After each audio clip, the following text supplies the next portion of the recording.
Good evening. My name is Reginald L. Douglas, and I am the Artistic Director of Mosaic Theater Company here in Washington, D.C.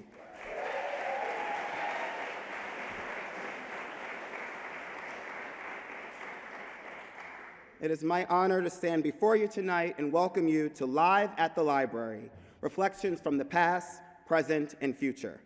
Mosaic Theater is committed to developing and producing theater that sparks dialogue across diverse cultures and inspires civic change. Through new play development, arts education, community engagement initiatives, local and national partnerships, and public programs like this one, we seek to use theater as a catalyst to connections and conversations that can build community.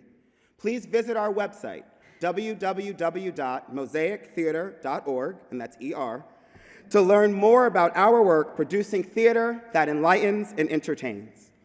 This fall, we will produce the world premiere of the Till Trilogy by Ifa Baeza.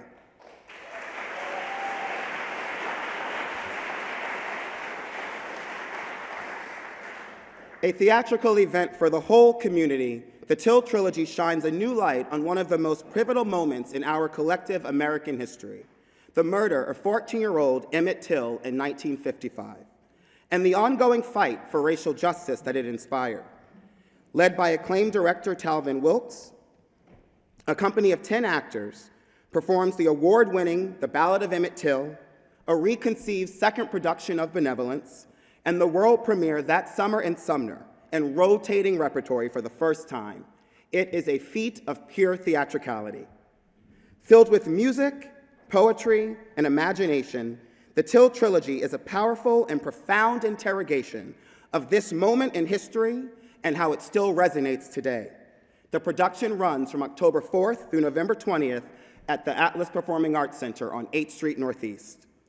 Tonight's event is part of our Till Trilogy Reflection Series, a citywide series of events, concerts, readings, panels, symposiums, all that reflect upon the play's urgent themes of justice, Black history, Black imagination, and community activism, and unites over 25 arts and cultural organizations on a creative call to action and response. We are so grateful to Dr. Hayden and the Library of Congress for partnering with Mosaic Theater this evening to highlight the Till Trilogy. Tonight, we will have professional actors from the DC community join with students, actors from Howard University to read aloud materials from the library's collection, activating the archives and performance and letting our history sing anew, the past. We will welcome our partner organization, the Washington National Opera, to share selections from their upcoming show, Blue, which offers us a perspective on current-day race relations and how families can stand strong in the face of police brutality and racial injustice, the present. And we will hear from award-winning playwright Ifa Baeza about her inspiration and research crafting these three beautiful plays, and bear witness to the unique way that theater can inspire us all to think more deeply about where we have been and where we as a nation want to go, the future. These reflections, our past, our present, our future, and Mosaic's upcoming production of the Till Trilogy will offer us the unique opportunity to reckon with our shared history and inspire us to come together to create a more just and welcoming way forward. Thank you so much for joining us tonight.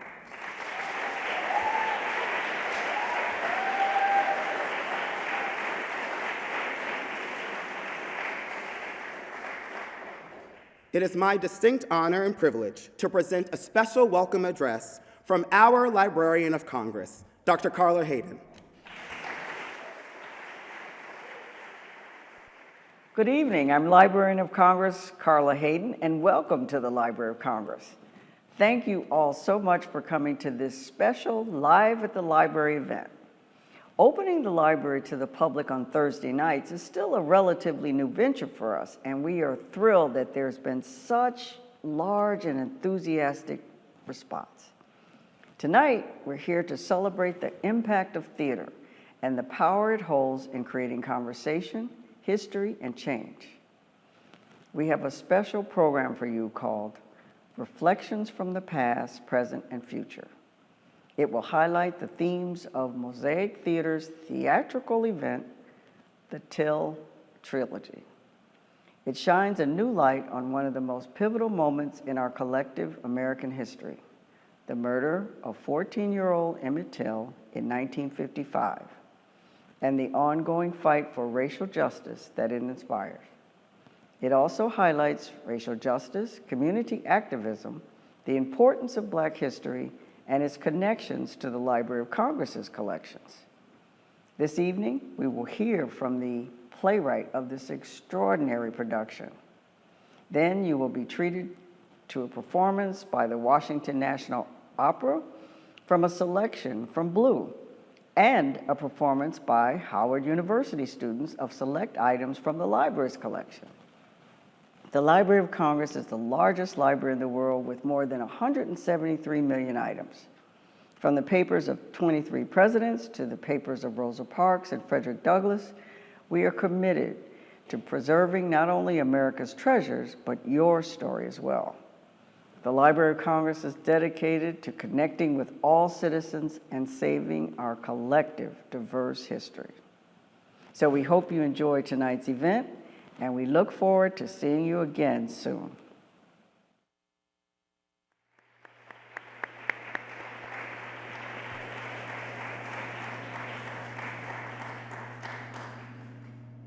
Thank you, Dr. Hayden, and a special thank you to the staff here at the library for their warm welcome and hard work making this event happen. I especially want to recognize Mosaic Theater board member and exhibition director at the Library of Congress, Carol Johnson Welch, for her leadership and care in bringing this event to fruition.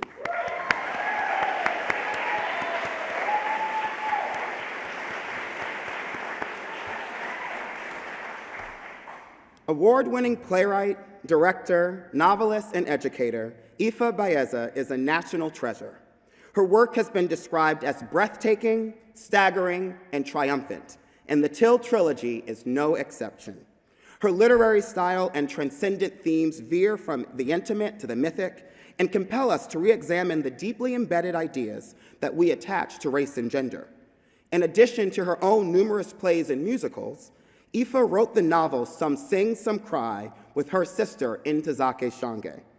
A 2022 MacDowell Fellow, she was a finalist for the 2020 Herb Alpert Award in Theater and the 2020 Francesca Primus Prize. In 2018, she was the inaugural Humanist in Residence at the National Endowment for the Humanities. It is my honor to welcome to the stage the author of Mosaic Theater's The Till Trilogy, Ifa Baeza.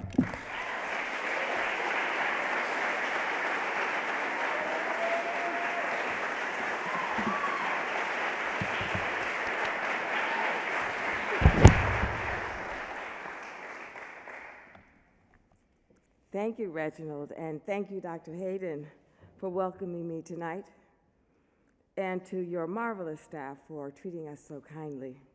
It's wonderful to be standing here giving an address in the Library of Congress on the Till Trilogy.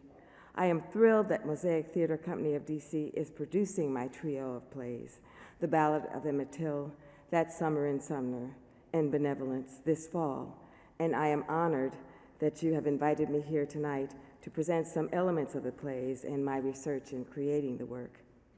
I wrote the Till Trilogy to try to do justice to what I consider a major myth of modern America. If, as W.E.B. Du Bois stated, the problem of the 20th century is the color line, Emmett Till stood at the crossroads and stands there still. 1955, August, a month after his 14th birthday, a confident Chicago youth, a boy on the threshold of manhood, embarks on a summer trip to Mississippi. His saga changes the course of a nation, but what of his own journey? It is the story of a quest, the pursuit of happiness, liberty, and life, of justice, truth, and love. What began as a journey play following the path of a boy on his trip to Mississippi has been a decades-long journey for me as well. My research took me from Chicago to Mississippi to libraries and archives and theaters across the country. And it's that journey that has brought me finally to the nation's capital, where Mosaic Theater will be producing the Till Trilogy in full for the first time, with all 3 plays running in rotating rep starting October 4th.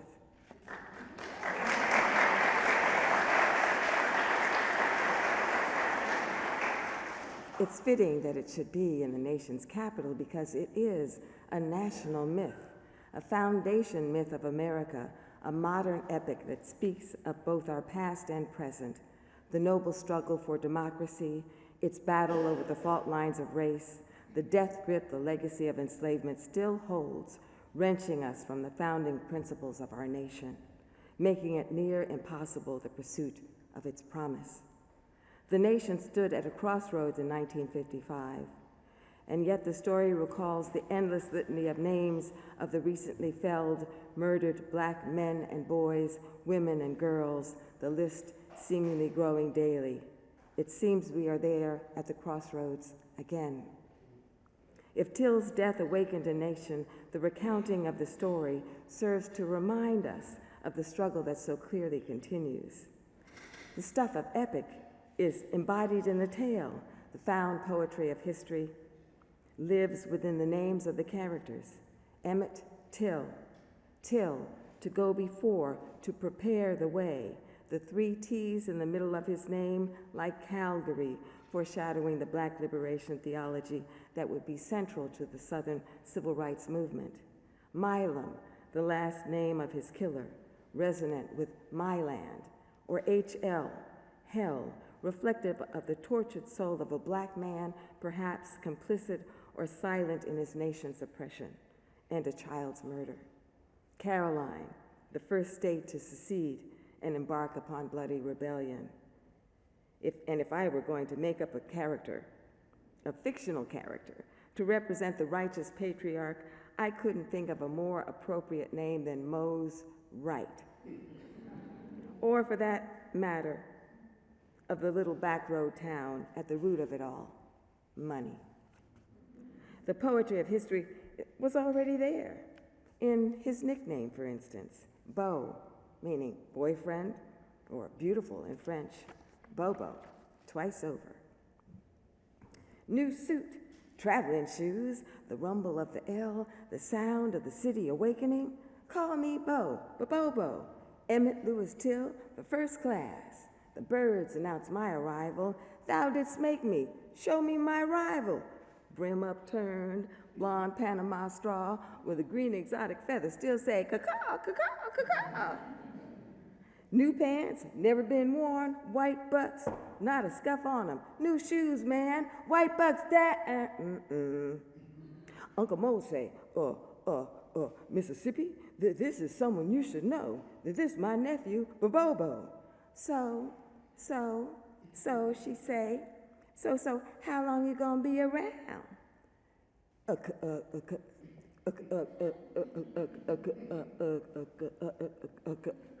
couple of weeks? Okay, okay. So you're short and you stutter. Deal with it or let it get in your way. From the beginning, I was curious about Emmett. I was an adolescent when I first confronted his picture in Jet magazine, the anniversary edition. They republished every 10 years. Flipping through it casually, I came upon his face, the living and the dead. They couldn't be reconciled. The contrast between the dead representation and his living visage, those beautiful eyes, the gaze so engaging. I fell for him, but more significantly for me, and oddly, though I didn't even know him, I missed him. It was my first understanding of the force with which racial hatred could manifest, and the vulnerability of children to mortality, to torture, to unbearable pain and fear. In my exchange with those two pictures, that dichotomy forced me to look, even as I wanted to turn away. It challenged me to see things differently from that point on, to question, to channel my revulsion into resistance. For so many of us children of the Civil Rights Movement, Emmett Till was our version of the talk, the cautionary tale, and the change agent. So when I embarked upon this work, I focused on the youth himself. I wanted to know who this was that I had missed so dearly, and what role did he play in the saga that bears his name. The image was so powerful that it started a media chain reaction. from the Defender and Johnson publications, Black publications in Chicago, to Black publications throughout the United States, to an immediate rebuttal in the Southern press, proliferation through the national Black press, and absorption of the story by the Northern mainstream press and television, it became an international event, an animated and organic dialogue across race, across states, and continents. The unprecedented media saturation allowed the nation and the world to witness the previously hidden narrative of the draconian practices and reign of terror in the American South, a Confederacy unrepentant since its defeat nearly a century before. The boy, however, seemed to get lost in the deluge. After a thorough coverage of secondary and primary published sources, I found very few answers to my questions, and even more contradictions.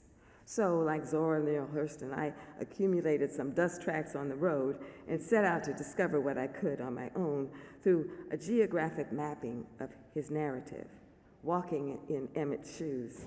From his home in Chicago to his school, where on the day the school was named after him, I met his old teacher, Mr. Spears, and several classmates. I went out to Argo, where his grandmother lived, scouting out the geography of his life. My first trip to Argo, which is a suburb of Chicago, I went by the church which was founded in his grandmother's living room, Argo Temple of God in Christ. The next weekend, I got up the nerve to go in and met his entire extended family. The pastor was Wheeler Parker, Emmett's cousin, who was with him on that fateful trip to Mississippi. And an elder was Simeon Wright, the youngest son of Mose Wright, Emmett's great uncle. It was Mose Wright's Mississippi home where the boys were staying and from which Emmett would be abducted. Through the generosity of these family members and friends, I learned so much. For instance, he stuttered badly, but he loved to talk. Man, talking is my favorite thing to do. I love to talk. Talking to people, talking about people, talking back to people, talking to myself. Negroes love to talk. Talking loud, sweet talk, fresh talk, fast talk, talking shit. That too, I'm trying to find the words. I'm just saying. Everybody said he loved jokes. Nobody remembered one. Well, actually, there was one. Emmett tried to buy a joke from another kid who also stuttered. Try as I might, I couldn't get the joke into the script. The Abbott and Costello bit between a stutterer trying to get to the end of the joke and the other one saying, give me my dollar back. And they never did get to the end of the joke anyway. By far, my most startling discovery was a letter that Wheeler shared with me, a letter to Eloise Woods.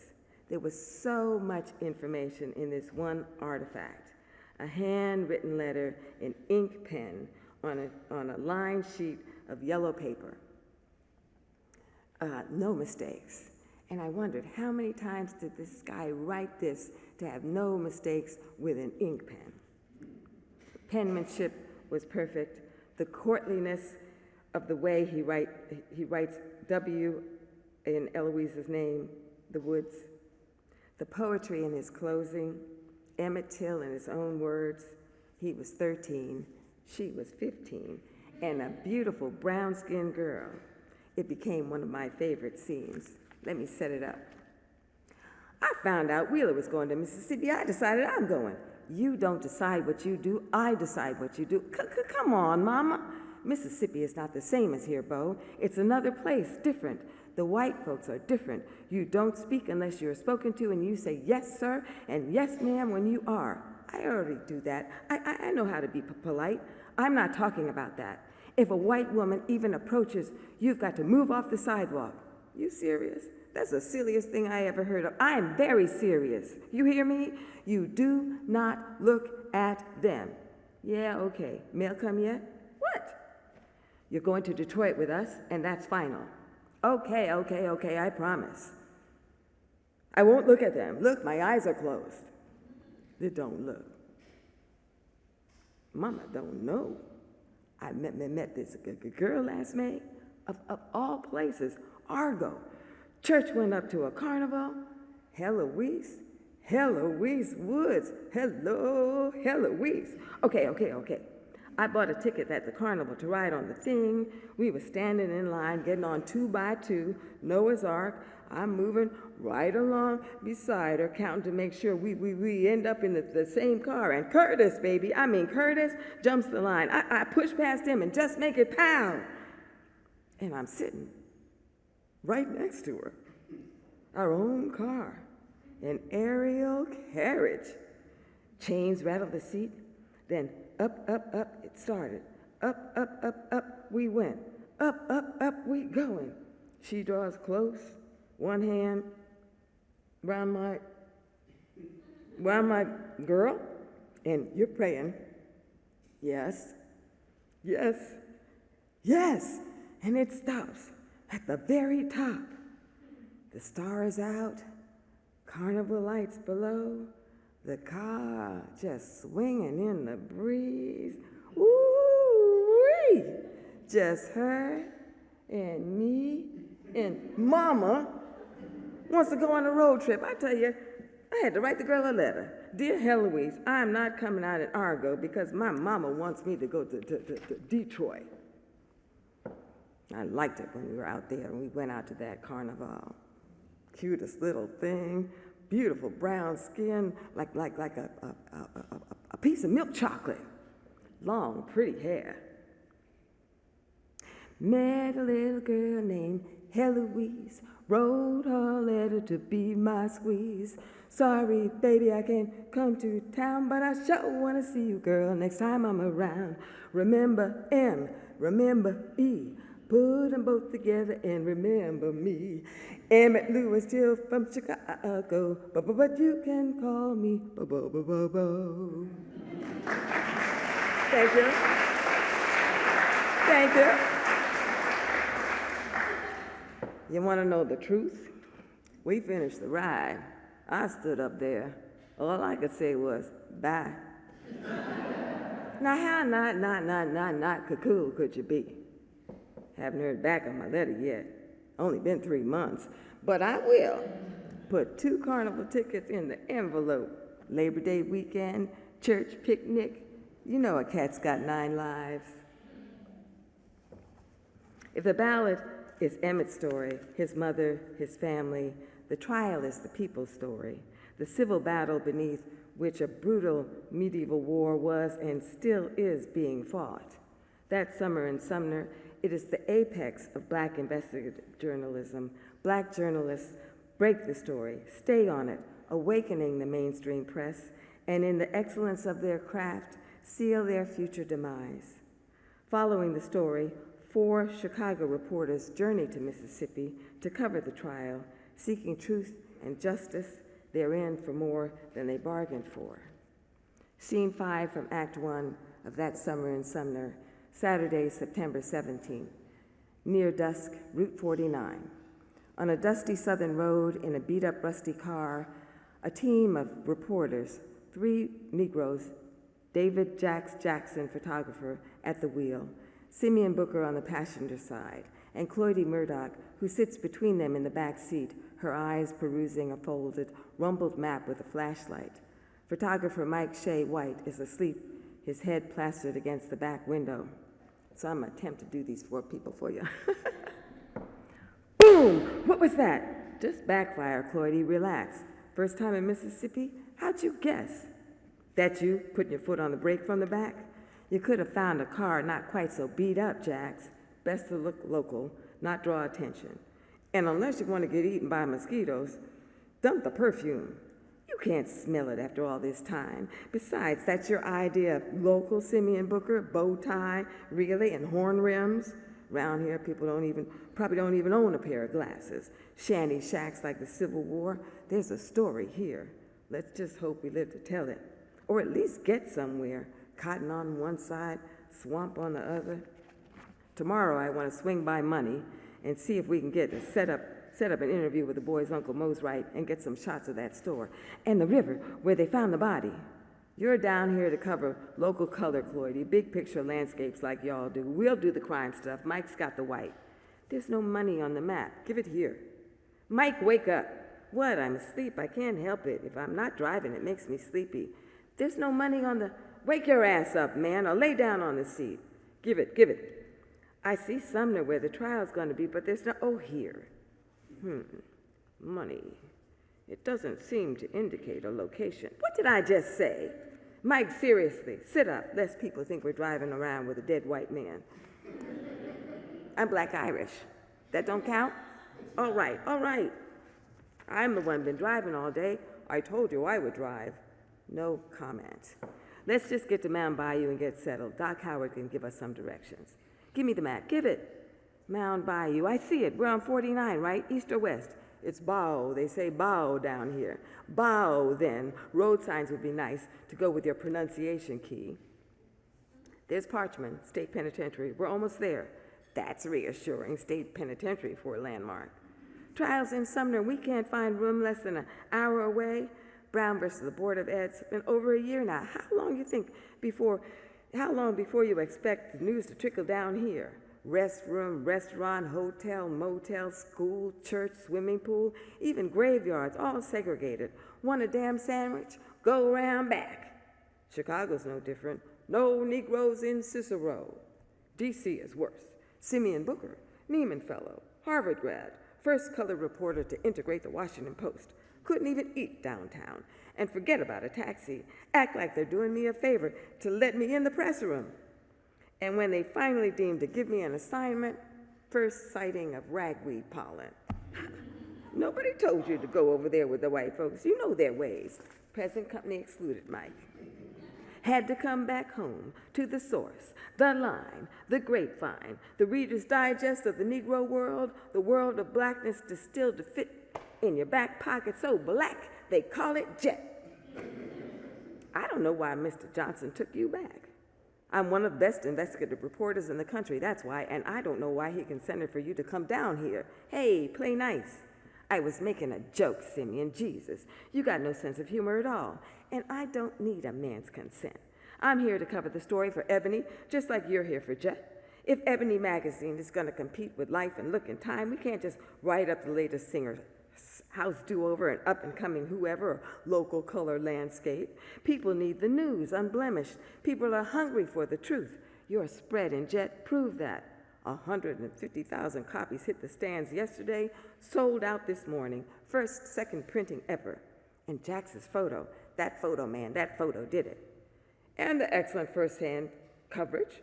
I can't believe Mr. Johnson let the image get away from us like that. How'd the picture get in every colored paper in the country when we just went to print? The way you angled the shot, Jax, as if the boy was standing up, looking out in disbelief, the last moment of terror frozen on his face, woke everybody up. You could see every moment of the torture written on him. We're not coming down here just to cover the story. We're coming down here to get justice. You in Mississippi, Cloydie, you'll be lucky to get the time of day, talking about justice. Jax and I were down here last April, and it was dangerous then, and it's worse now. Brown versus the Board of Ed and drove these white folks crazy. With the Till boy, that's 3 killings since May. Another neo-fatal, George Lee, mouth shot off, tongue split in half, severed jugular. Oh, stop. Ran his car into a tree, then a house, stumbled out the car, passing taxi tried to get him to the colored hospital. Remind me why I came on this assignment again. Died on the way. Official cause of death, you know what they said? Concussion. Said the pellets they found in his skull were fillings from his teeth, knocked out in the crash. Lamar Smith, shot dead, broad daylight, in front of the courthouse. Other fella shot 3 times and didn't die. This work is too dangerous for a woman like what? The real fact of the matter is, that's redundant, real fact. A fact is real by its very nature. The fact of the matter is, I don't need your consent, Simeon Booker. It's 1955. The boy's mother was the start of it all. She's not a woman. It was her insisting that they have an open casket funeral, bringing Jackson to photograph the body. A woman is the reason we're here. One little woman standing up to the whole state of Mississippi. I can't wait to meet her. That's my interview. You know what? Jax and I were down here were with her when the body arrived and at the funeral home. And the weekly takes precedence over the monthly anyway. On whose dance floor? Will you two cut it out? We're a team, remember? Jet, Ebony, all the news of the known Negro world, plenty of stories to go around. We just want the truth, justice, and the American way. Shut up, Mike. And listen, Mike, when we get to town, make yourself scarce so you can cozy up to the white folk, get their side of the story. Whatever you say, boss. And for God's sake, don't call me boss. Sorry. This whole thing's just got me. We just got to get this right. Little girl in Kansas just want to go to her neighborhood school. Kid from Chicago just want to have a good time. And the children shall lead them. She reaches over the seat for Jax's Bible sitting beside him. You quoting scripture now? Don't touch that. My pistol's inside. I thought I told you not to bring that. You know I don't pay you no mind. Amen. That summer in Sumner. Thank you.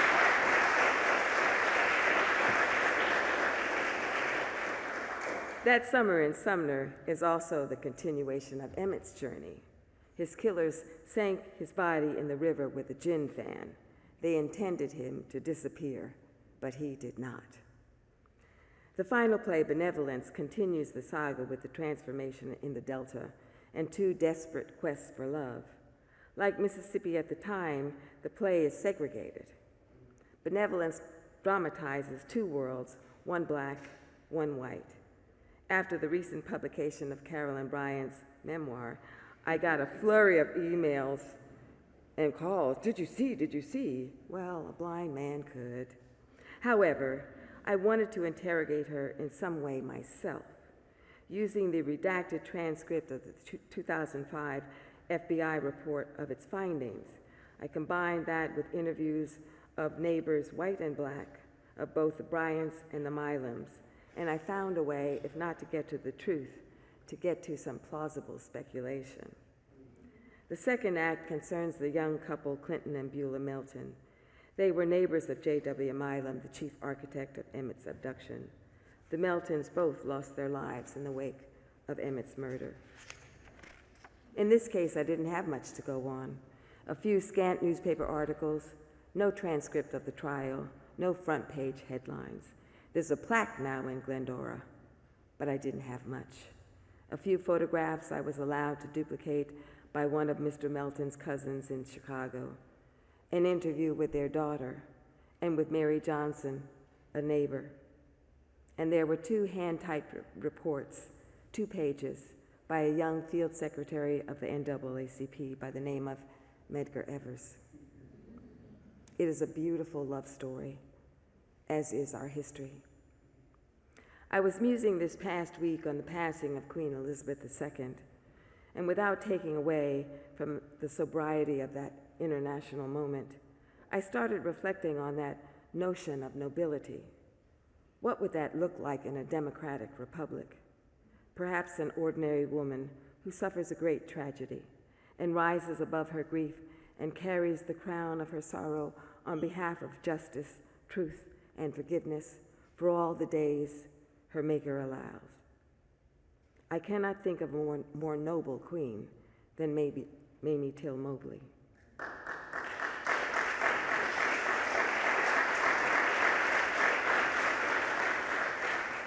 I'm going to close with another excerpt from the ballad. Mamie Till Mobley on the witness stand, confronting the killers of her son and the white heat of a Mississippi courtroom, and beside her, the still small voice, a present memory, seeing her child's body for the first time.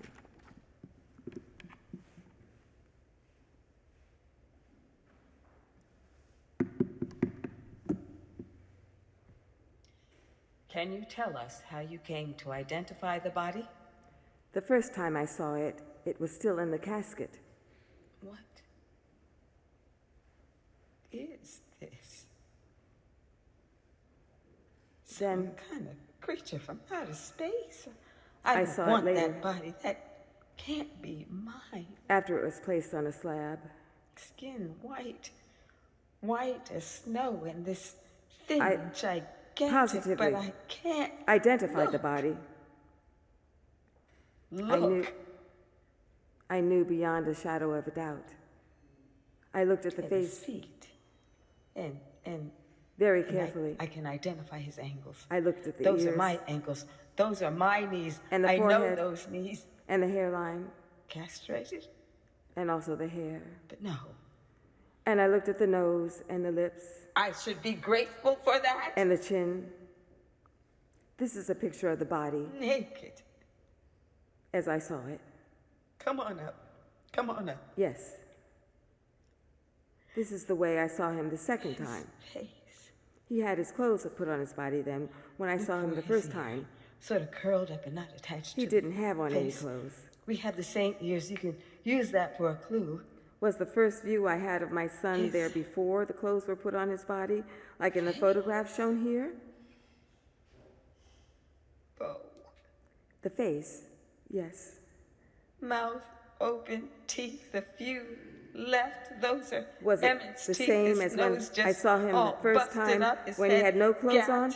Gaped, No, open, sir. and his face. This is the way I saw him the second time. The first time I saw him, he had a hole in his head up here, and that was open.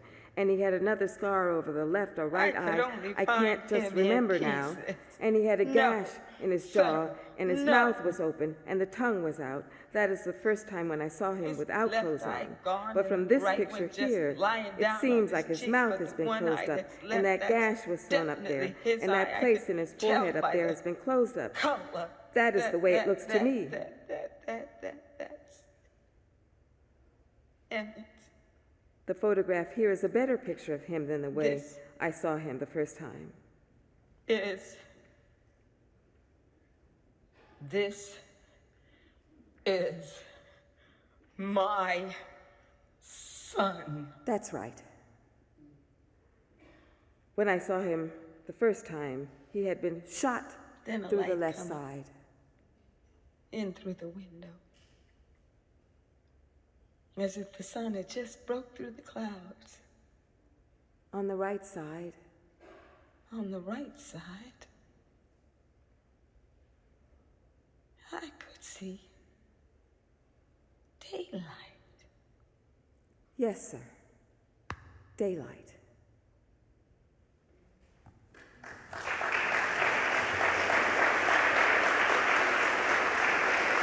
Thank you.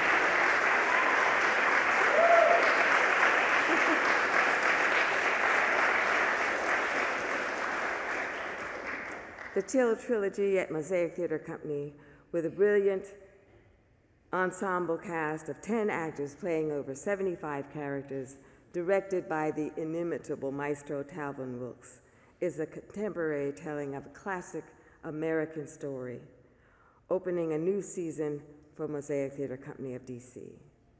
May that moment of social transformation inspire another in our time. I hope you'll come out to see it. Thank you.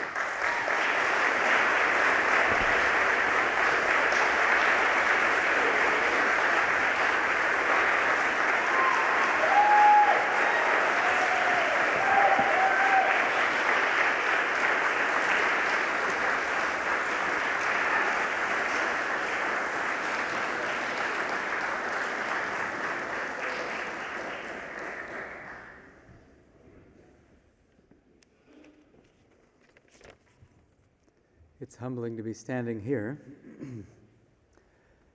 Good evening, friends. I'm Timothy O'Leary, General Director of Washington National Opera, and thank you. And we're honored and grateful to be part of this tonight, and thankful to Reg for inviting us. Our contribution tonight will be 2 excerpts from an opera that WNO will present at the Kennedy Center this March. It's a piece that we had scheduled to open in March of 2020, but had to postpone when everything shut down. The opera is called Blue, and it was commissioned by WNO's artistic director, Francesca Zambello, who called Tazewell Thompson to ask his opinion about an idea she had for a new piece by composer Jeanine Tesori. Tazewell is best known as a stage director, but when she asked him who should write the words in his opinion for the new opera, Tazewell said, "How about me?" He got the commission, and as he was considering the subject in the summer of 2015, the killings of Michael Brown, Eric Garner, and Tamir Rice were recent events. As a black man himself, Taz decided that his new opera would speak to this topic. The result, Blue, is the story of a black mother and father whose son is killed by a police officer. The father himself is a police officer, a black man in blue, as he puts it. The opera has now won the North American Music Critics Association Award for Best New Opera, and it's been performed in cities around the world. WNO has recorded the opera and commissioned a documentary about its creation. Over the past years, partners ranging from the Justice Roundtable to Blacks in Law Enforcement of America have helped us spur discussions about where, as a society, we can go from here. We'll hear two excerpts tonight. When we perform the opera at the Kennedy Center this March, these two roles will be performed by two renowned singers who both happen to be native Washingtonians, Aaron Crouch and Kenneth Kellogg. Tonight we will hear two members of Washington National Opera's K-Fritz Young Artists perform the excerpts. Bass baritone Christian Simmons will sing the role of the father, and tenor Pierce Rhodes will sing the role of the son, accompanied by Nicole Cloutier. Will you please welcome them?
are so grateful to the Washington National Opera for your partnership and shared belief in art that activates.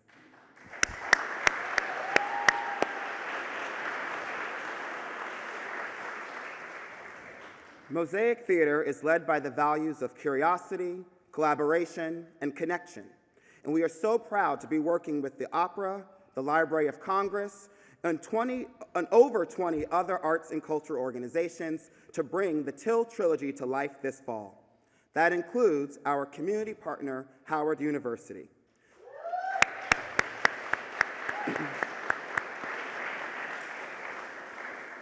Please welcome Howard students Ricky Hall and Jordan Sharber, along with superstar DC-based actors Susan Linsky and Ro Bowdy, to the stage to bring a portion of the Library of Congress's extensive archive to life. This is Voices from the Archive, a reflection of our past to inspire our future.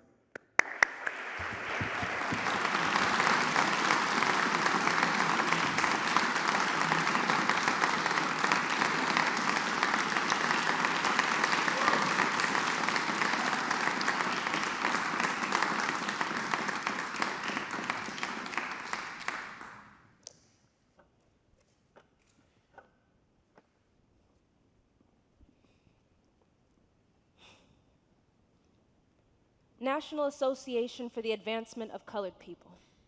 For release, September 1st, 1955. Lynching of schoolboy laid to white supremacy drive in Mississippi. New York, September 1st. Following the lynching in Mississippi of a 14-year-old Negro boy whose body was found yesterday, the top officer of the NAACP charged that it would appear that from this lynching that the state of Mississippi has decided to maintain white supremacy by murdering children. In a statement issued yesterday, Roy Wilkins added, "The killers of the boy felt free to lynch him because there is, in the entire state, no restraining influence of decency."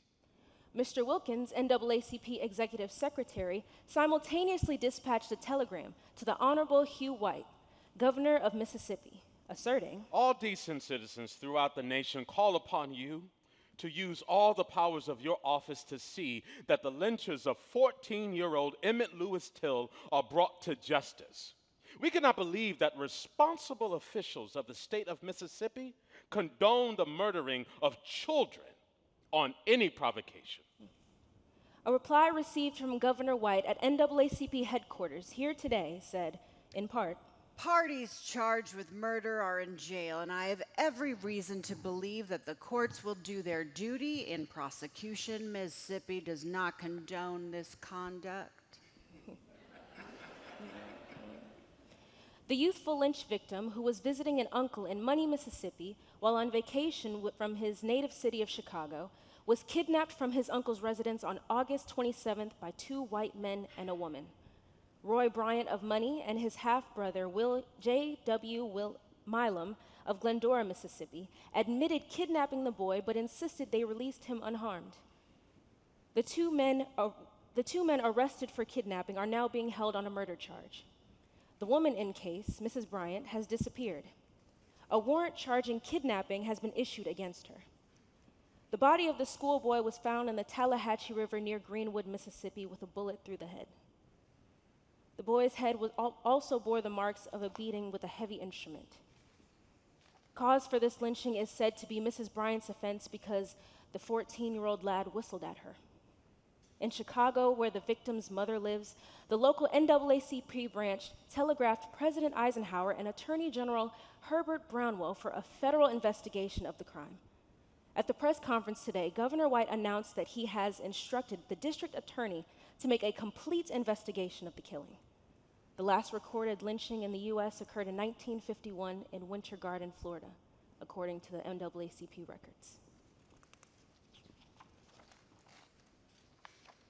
September 15th, 1955. Dear branch officer, the entire nation has been aroused over the kidnapping and brutal murder of 14-year-old Emmett Lewis Till of Chicago by two white men in Mississippi. This heinous crime was the latest in a series of acts of murder, intimidation, and violence in the South in the past few months. The White Citizens Council and other such groups have declared open warfare upon the NAACP, its leaders, and members in our southern branches as a result of our efforts to implement the desegregation of the public schools and to increase our voting strength in the southern states. We must show the nation that we will not be intimidated in our efforts to secure justice and equality. We must demonstrate without a shadow of a doubt that Negroes and other decent citizens will push for the punishment of those responsible for the murder of Emmett Till and for the murders of Reverend George W. Lee and Lamar Smith by the Mississippi hoodlums. This calls for action by our entire NAACP. Remember, this is our fight.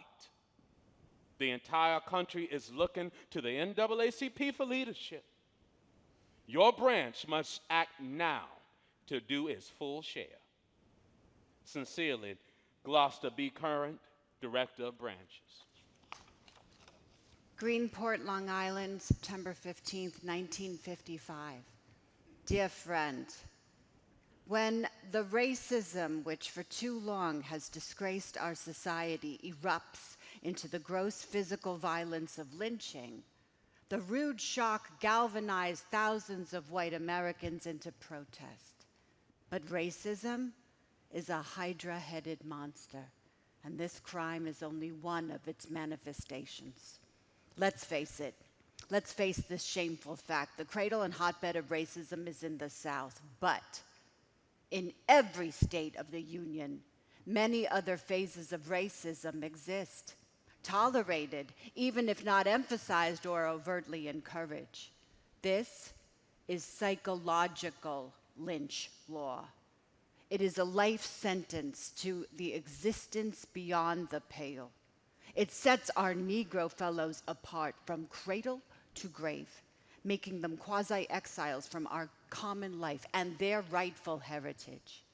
It is not enough that the heart and imagination of millions be stirred only by the eruption of gross physical violence against fellow Americans. Decency commands us to be perpetually shocked into action at every form of discrimination which makes a Negro a second-class citizen.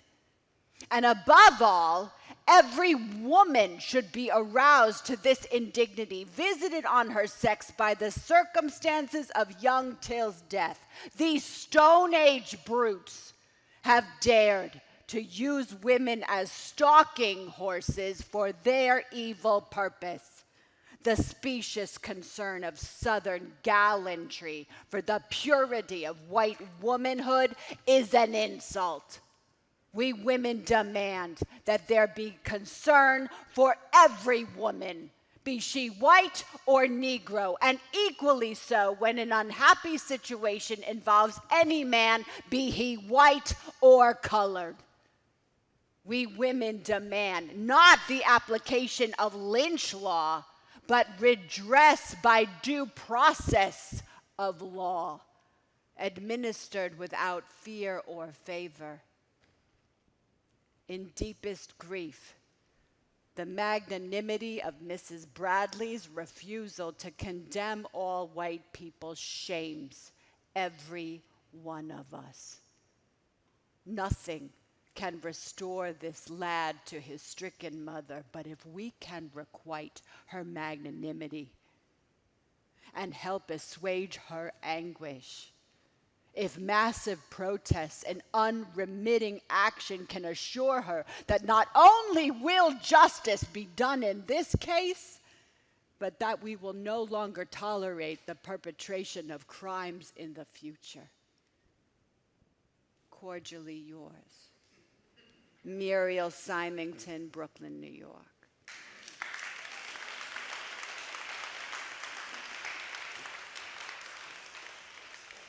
September 17th, 1955.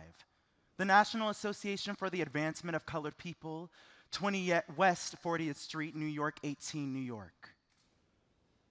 Gentlemen, As a member of the NAACP, I think it is about time that the executives of the NAACP inform the United States government that unless the United States government do something about the way Negroes are being treated in Mississippi and other southern states, the NAACP might not have any control over an insurrection by fair-minded non-members and members of the NAACP. An insurrection might start many miles from where the atrocities take place because the feeling is running high all over. In my business, I meet many people, and this baby Emmett Lewis Till lynch case got the people fed up with the way the South are treating Negroes and nothing being done about it by the leaders of this country.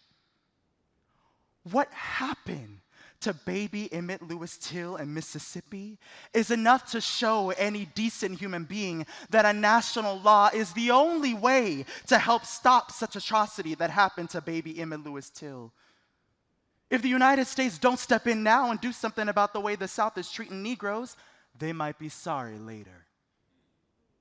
The executives of the United States government should be ashamed to stand by and say that their hands are tied because of the state right. I would like to know how this country can expect to get cooperation from Asia, Africa, South America, and Russia with all the atrocities, segregation, and discrimination that goes on in their own backyard. If the NAACP need money to help combat such atrocities, I would like to make a suggestion. Start an Emmett Lewis Till Fund or an Emmett Lewis Till Foundation. If there is anything that I can do in any way, I will be glad to help in any way. Yours very truly, Julius R. Primus, real estate broker.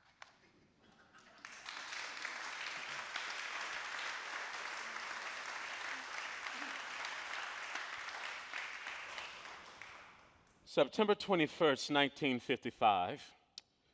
Dear Mr. Primus, we have your letter of September 17th, and we understand how you and thousands of other people feel about the treatment accorded our people in Mississippi and other southern states. We understand also your feeling that some direct action should be taken, but we assure that on sober reflection, you will realize that this would solve nothing. The NAACP has been working at the basic cause of such atrocities as the Till murder over many, many years. But frankly, most of the people throughout the country do not seem to understand the necessity of a long-range, continuing program year after year using all kinds of techniques in order to wipe out the system which produces brutalities. When the brutalities themselves occur, these people become very excited and say they are willing to give money to do something about a particular case. However, not until they are shocked by a case do they evidence any interest in the total problem. One of the main causes of what we might call the Mississippi situation is the fact that the Negro citizens in that state are deliberately and almost completely deprived of the right to vote. Thus, they have no influence on the governor, the state legislature, the United States senators, and the local officials in counties and towns. They can be mistreated at will, and they cannot strike back through the ballot box. Another basic trouble in Mississippi is the lack of education for both whites and Negroes. For example, Mississippi pays the lowest average teacher salaries in the entire United States for both white and Negro teachers. It is at the bottom of the list of the 48 states. This not only makes for ignorance on the part of whites, but it deprives the Negro citizens of the knowledge they should have in order to fight intelligently for their rights. Another basic item in the state of Mississippi is its great rural character. It is composed in large measure of small towns and villages in the midst of big plantation areas. One or two white families may own an entire county. All of the Negroes there either work for them on their plantations or work for the small businessmen who depend on the big plantation owners for their livelihood. Therefore, whole counties and indeed whole sections of the state frequently are dominated by a group of a dozen influential men. This situation cannot be cured by howls and threats from New York, Chicago, and other northern cities. It must be attacked intelligently, year after year, in a continuing program that exposes and then knocks out the system that prevails.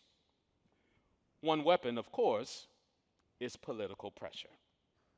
It seems to us that the Negro voters in northern states, especially those who work in the Democratic Party, must say to their Democratic Party leaders in their home states that they demand the Mississippi political situation be cleaned up, since Mississippi is completely in the hands of the Democratic Party. It seems to us that Negro voters in the North who support the Republican Party must demand of their party leaders that the Republican administration, through the Department of Justice, do something about the denial of the vote to Negroes in Mississippi and the general denial of their civil rights. It seems to us also that Negro voters in the northern states must insist to their congressmen and senators that civil rights legislation be passed in Washington. I have written you at length because your letter indicates you are sincerely interested, and I thought you might like to have our analysis of the root evils. We appreciate your writing. Very sincerely yours, Roy Wilkins, Executive Secretary.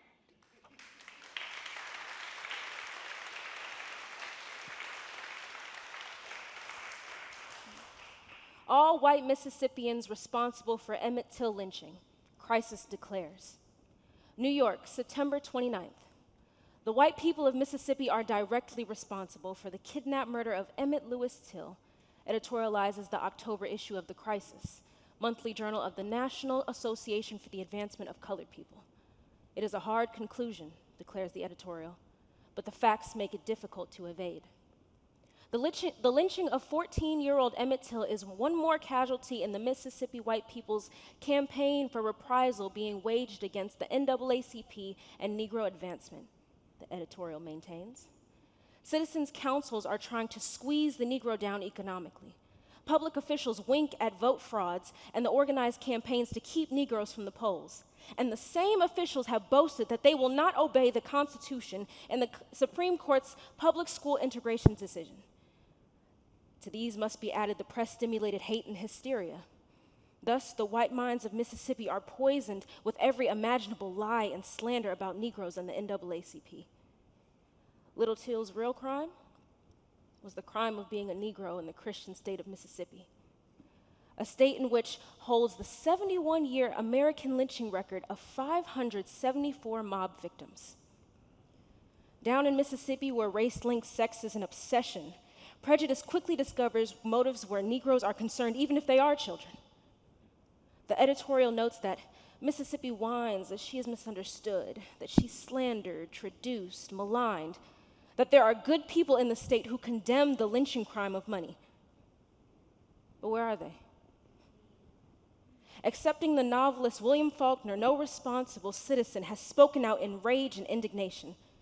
There is no use for Mississippi to tell the country that the state condemns the Till murder if at the same time no responsible, highly placed Mississippian denounces the crime and the state's preachers of violence and hate. Fort Worth, Texas, 26 September 1955. The governor of Mississippi, Jackson, Mississippi, dear sir, I am writing as a white woman, a Texan, an American, and a mother of a son, to see that justice is done in the brutal kidnapping and beaten to death of young Emmett Lewis Till.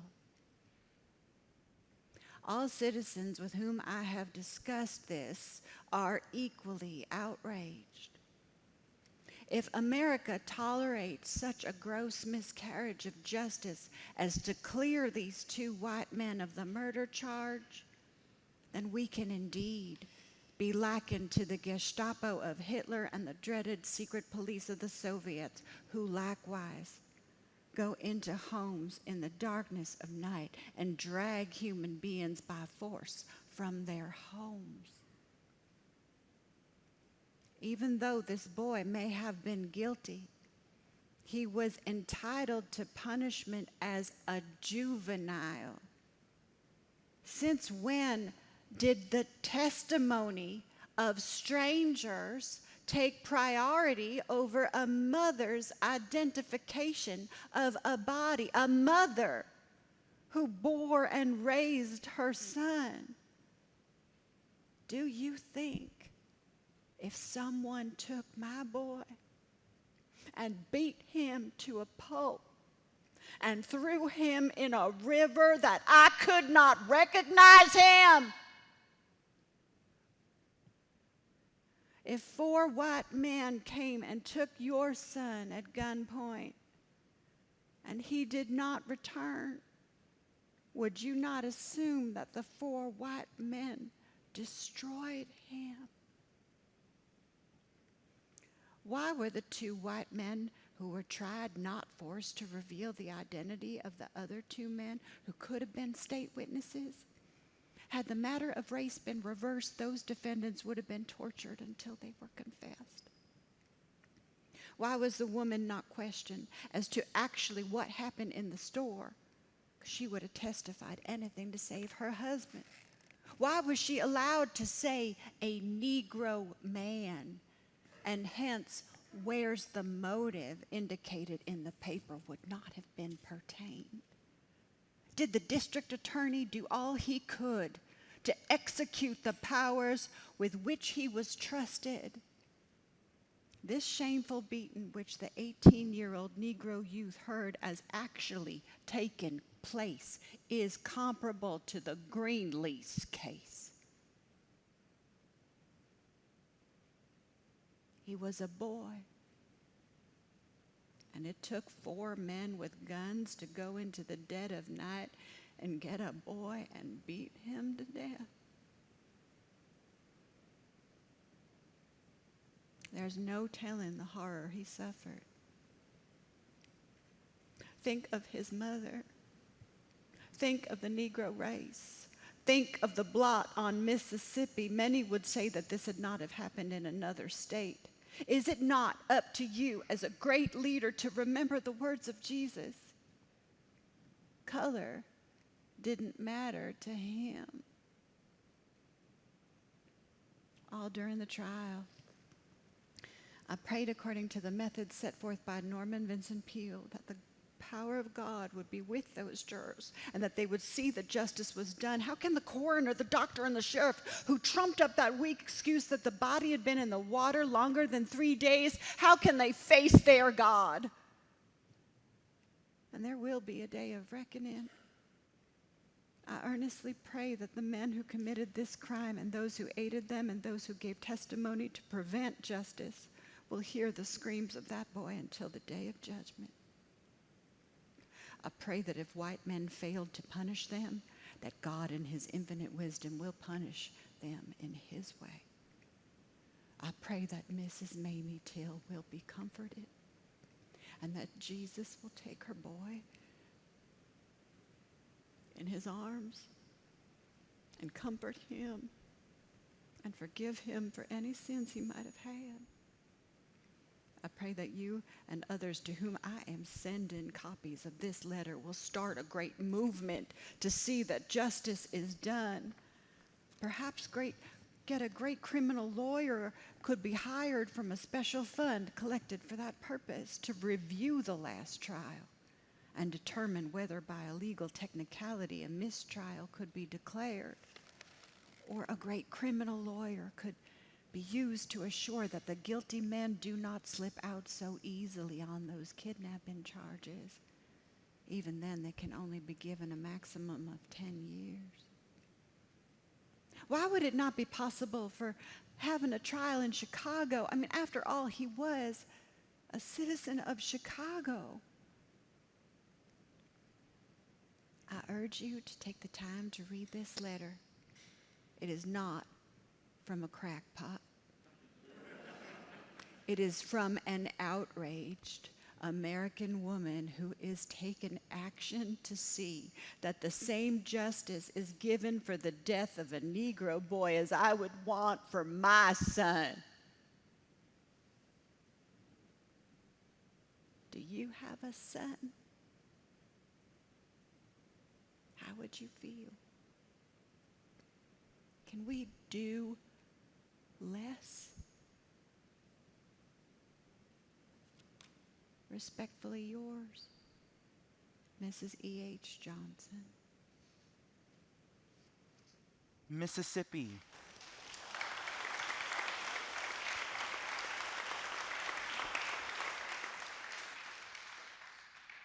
Mississippi, 1955, To the Memory of Emmett Till, by Langston Hughes.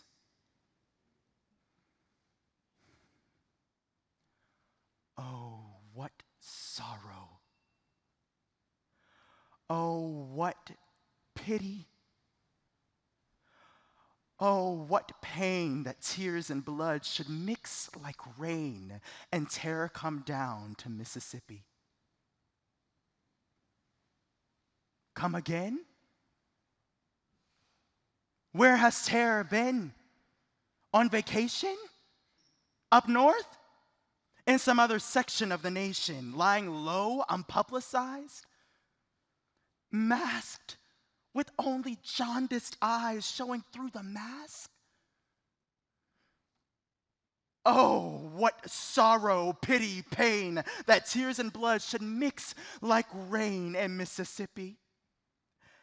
And terror, fetid hot, yet clammy cold, remain.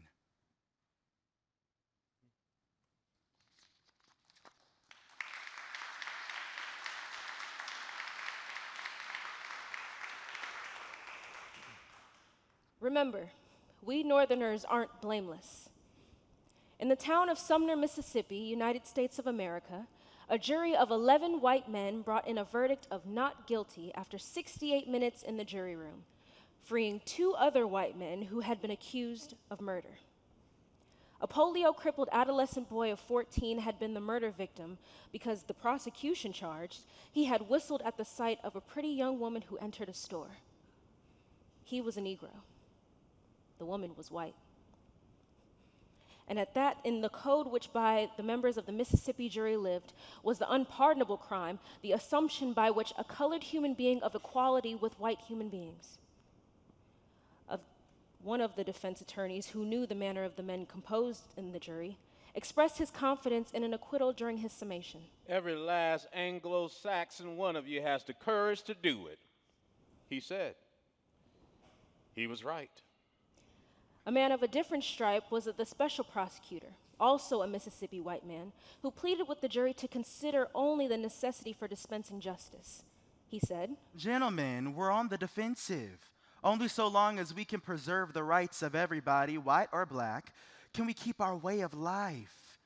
Once we get to the point where we deprive any of our people of their rights, we are all in danger. Emmett Till down here in Mississippi was a citizen of the United States. He was entitled to his life and his liberty. Another white Mississippian with a conscience is William Faulkner, the writer, who expressed his deep shame at the crime committed in his home state. the brutal murder of Negroes in the South is the extreme manifestation of racial discrimination, but it is by no means not the only one. Every restrictive covenant in a real estate agreement, written or unwritten, has a close kinship to lynching. Every resort to the Negro stereotype in entertainment, characterization of the Negro as childish, happy-go-lucky, crap-shooting, razor-wielding, immoral individual, also runs in the family of lynching. Every time a Negro is denied absolute equal education or employment opportunities, every time he is forced into a slum ghetto for denial of opportunity to live elsewhere, he is being lynched a little bit. And these more subtle forms of the lynching credo deposit the shame of racial discrimination right onto our own doorsteps. We who are white Northerners and who shudder at the thought of murdering human beings because their skins are darker than our own. What are we going to do about it? How are we going to convince the colored people of Asia and Africa, a solid majority of Earth's population, that racism is not part of the way of American life? How are we going to win them to our side in the political competition with communism for their support? Certainly not by shrugging off what happened in Sumner, Mississippi last week, and what has happened far too often to colored people in our country. What are you going to do about it?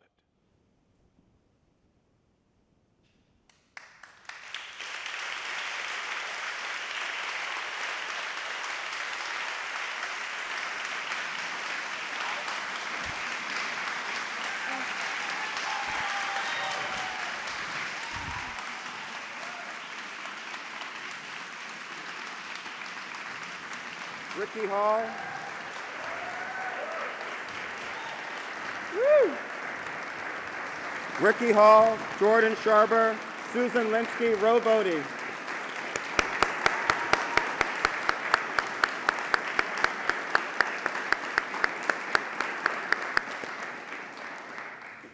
I encourage you to review the items from the library's archive that pertain to the legacy of Emmett Till on display in the foyer, and I sincerely hope that you will join us at Mosaic Theater this October 4th through November 20th for the Till Trilogy. Visit mosaictheater.org for more information or stop by the table in the lobby. You can see all 3 plays or just one in any order, and the plays are excitingly pertinent for audiences of all ages and backgrounds. The Till Trilogy sheds new light on our history and calls us all to action today. As we leave the Library of Congress tonight, I hope that you will take a moment to think about the country that we have lived in, the world that we are currently making, and the power that each of us has to ensure that justice be available to everyone in this land. At Mosaic Theater, we believe in the power of art to inspire and ignite that fight. It is a joyful one. It is an urgent one, and I hope that you will join us in it. I look forward to welcoming you to the Till Trilogy this fall. Thank you, and have a great evening.